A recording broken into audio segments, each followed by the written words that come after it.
আসসালামু আলাইকুম। কুকিং হাউজে সবাইকে স্বাগতম জানাচ্ছি আমার আজকের রেসিপি দেখার জন্য। আজকে রান্না করব আলু থানকুনি পাতা দিয়ে টাকি মাছের ঝোল। খুবই টেস্টি এবং হেলদি একটি রেসিপি। আলু থানকুনি পাতা দিয়ে এই টাকি মাছের ঝোলটা সাদা ভাত দিয়ে খেতে জাস্ট অসাধারণ। খুবই সহজভাবে আজকের এই রেসিপিটি আপনাদের সাথে শেয়ার করেছি। আশা করছি আপনাদের ভালো লাগবে। আমি এখানে 4টা মিডিয়াম সাইজের আলু কেটে নিয়েছি একটু ছোট টুকরো করে। আর এখানে নিয়েছি থানকুনি পাতা। 1 মুঠা থানকুনি পাতা নিয়েছি। পাতাগুলো খুব ভালোভাবে ধুয়ে পরিষ্কার করে নিয়েছি।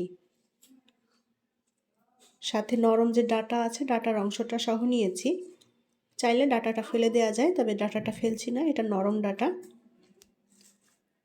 আর এখানে নিয়েছি বড় সাইজের টাকি মাছ। আমি 2টা টাকি মাছ নিয়েছি। মাছগুলো কেটে ধুয়ে পরিষ্কার করে নিয়েছি ভালোভাবে। টাকি মাছের পরিবর্তে অন্য যে কোনো ছোট বড় মাছ দিয়ে এই তরকারিটা এইভাবে রান্না করে নেওয়া যাবে। আর এখানে আমি নিয়েছি 6টা কাঁচামরিচ, বড় সাইজের একটা পেঁয়াজ, বড় 2 কোয়া রসুন, রসুনটা একটু কুচি করে নিয়েছি। আর নিয়েছি 1 চা চামচ জিরা। এখন এই পেঁয়াজ, রসুন, কাঁচামরিচ এবং জিরা একসাথে বেটে নেব। 2 টেবিল চামচ পরিমাণ তেল দিয়ে দেব। এখন এই তেলের মধ্যে আমি পেস্ট করা মশলাটা দিয়ে দেব। আমি সেই পেঁয়াজ, কাঁচামরিচ, রসুন এবং জিরা একসাথে পেস্ট করে নিয়েছি। মশলাটাকে এখন একটু ভেজে নেব।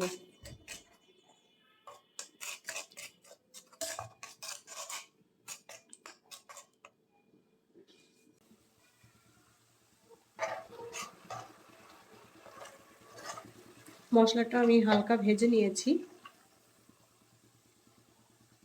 এখন এর মধ্যে পানি দিয়ে দেব। লবণ দিয়ে দেব পরিমাণ মতো।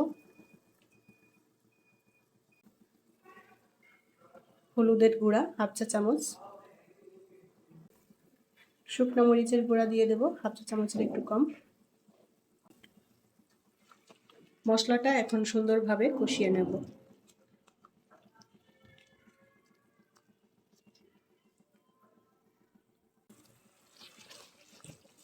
মশলা আমি ভালোভাবে কষিয়ে নিয়েছি।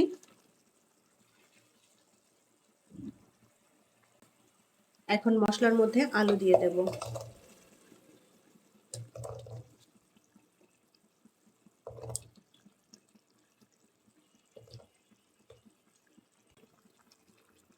আলুটা এখন মশলার সাথে কষিয়ে নেব।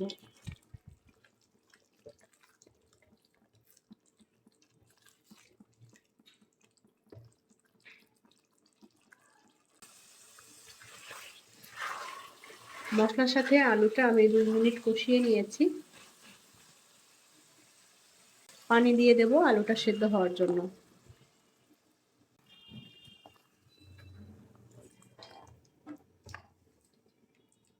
আমি এখানে ধনিয়ার গুঁড়া কিন্তু ব্যবহার করিনি, শুধুমাত্র জিরা দিয়েছি। ধনিয়ার গুঁড়া চাইলে এখানে অ্যাড করা যাবে, আমি আজকে দিচ্ছি না।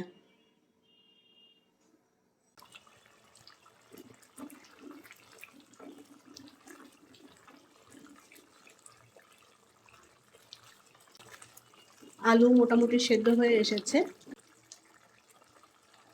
এখন এই আলুর মধ্যে আমি টাকি মাছ দিয়ে দেব। আমি টাকি মাছ ভেজে রান্না করি না, কষিয়ে রান্না করলে টাকি মাছটা বেশি ভালো লাগে। চাইলে মাছটা ভেজেও রান্না করা যাবে, তবে টাকি মাছটা কষিয়েই বেশি টেস্টি লাগে।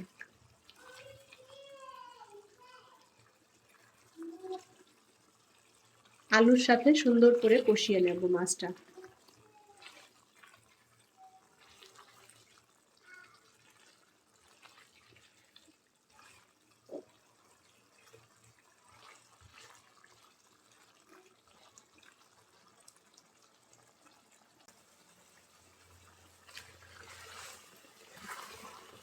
আলু এবং মাছ একসাথে কষিয়ে নিয়েছি সুন্দর করে।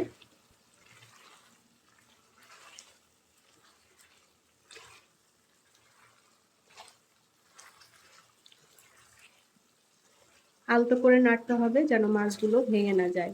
আর টাকি মাছ রান্না হতে কিন্তু খুব বেশি একটা সময় লাগে না, অল্প সময়ের মধ্যে হয়ে যায় রান্নাটা। কষানো হয়ে গিয়েছে সুন্দরভাবে। এখন ঝোলের পানি দিয়ে দেব।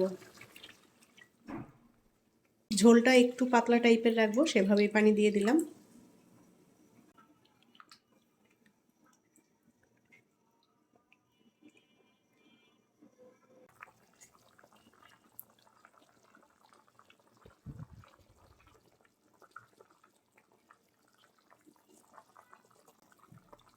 এখন আমি থানকুনি পাতাগুলো দিয়ে দেব।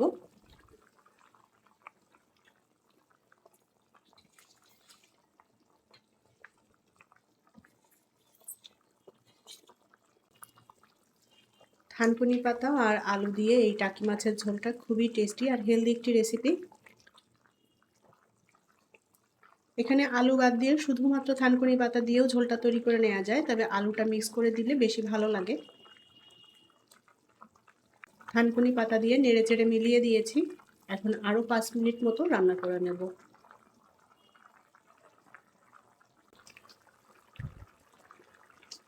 আলু থানকুনি পাতা দিয়ে টাকি মাছের ঝোল রান্না করা হয়ে গিয়েছে। ঝোলটাও টানিয়ে নিয়েছি যতটুকু রাখতে চাই। এখন তরকারিটা নামিয়ে আমি পরিবেশন করব।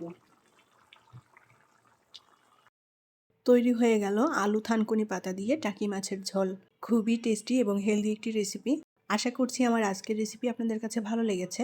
রেসিপিটি যদি ভালো লাগে তাহলে প্লিজ ভিডিওটি শেয়ার করবেন। পরবর্তী রেসিপি দেখার আমন্ত্রণ জানিয়ে বিদায় নিচ্ছি। আল্লাহ হাফেজ।